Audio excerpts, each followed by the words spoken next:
well. And what were you guys just saying about it? The Inlet Bell's the oldest boat in our show, built in the late 1800s initially, and restored a few times, of course. Yeah. So it makes it what, around 100? What are we? It's yeah, 100. at least 120 years old. At least 120. It's 25 foot. It's got a small, I think it's a one-cylinder Kermath engine in it. It's quite unique. It's a fantail launch. See the way he's steering it is on the side of the boat. Cables running around each side. And if you can, I don't know if you can zoom in on that. Close up at the end.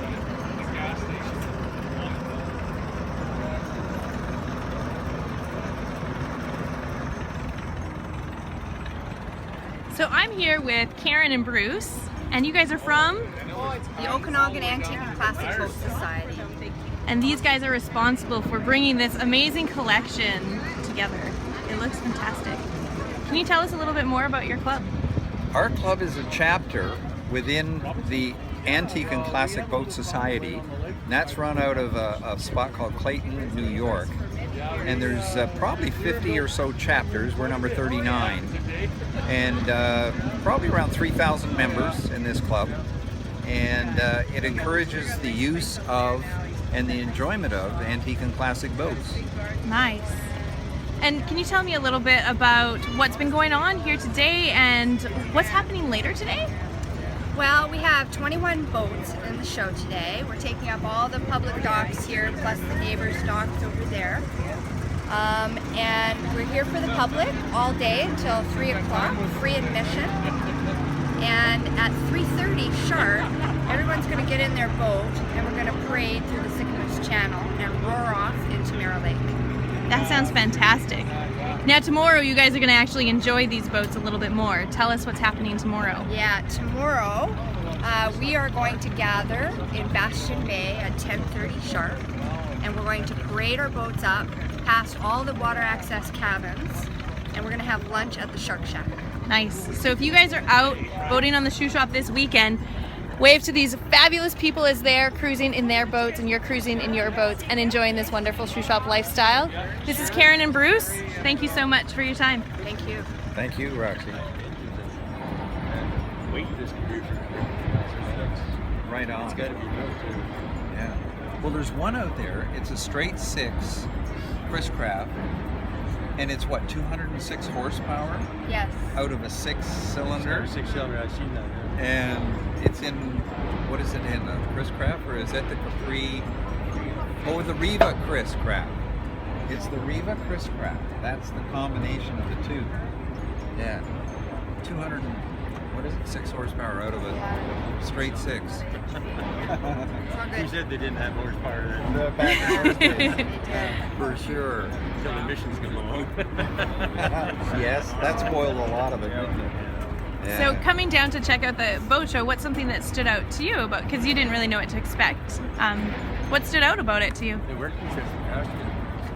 Yeah. Put it together. It's just awesome.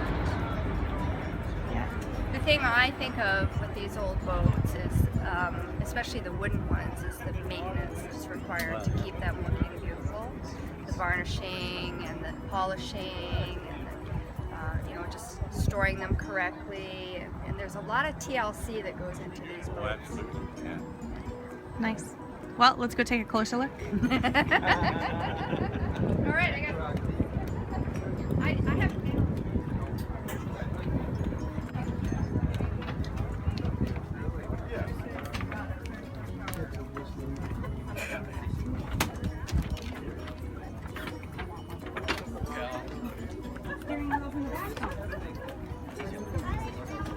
So this is a 1956 Larson's Falls Flyer. I think this is my favorite. This boat won People's Choice last year. It's 14 feet long. Oh yeah, people can come down and vote, right? Yes, absolutely. We encourage that. It's one of the most prestigious trophies at this show is the People's Choice Award. Great. We're getting more and more fiberglass boats coming to the show, which is wonderful. Let's pop on over here. Look at the craftsmanship on these wooden boats.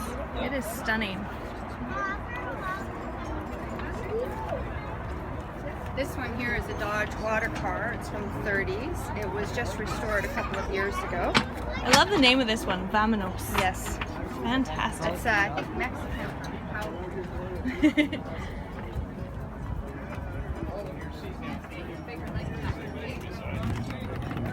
Sorry, I lied. This one's a 1924 Dodge water car. Cool. I love how a bunch of these look like old cars. They just, you know, took the wheels off and plopped on the water. Yes. It's such Actually, a cool look.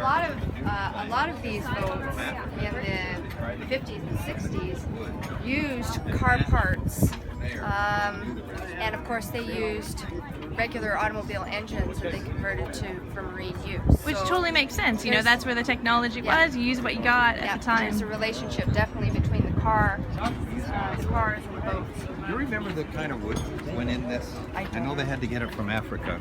It's probably African mahogany. Would it be? Yeah. And it was actually built by part of the Chrysler family. It's a Dodge water car. And yeah, it was built by a son who wasn't quite fitting into the car business. And they had to find some place to put him. And they said, they here, did. start building boats. And that got them out of their hair. Yeah. This beautiful boat over here is a Canadian boat. This is the 1966 Route 66 is its name. It's been in the club for a long time. That boat belongs to Bruce. Yeah. Nice. And it was bought new by my dad in 1966. Yeah. So he'd be very proud to be able to look at that and see that it's in pretty good shape and having fun on the water still. That's fantastic. And that fun piece is like, so the important piece too, these are all still operational boats that you guys use for recreation, right? Absolutely. Nice. The other thing I love is that each of these boats has a story and a story and a story behind the story of the story. I think that's what's really cool about the antique piece of it. Absolutely.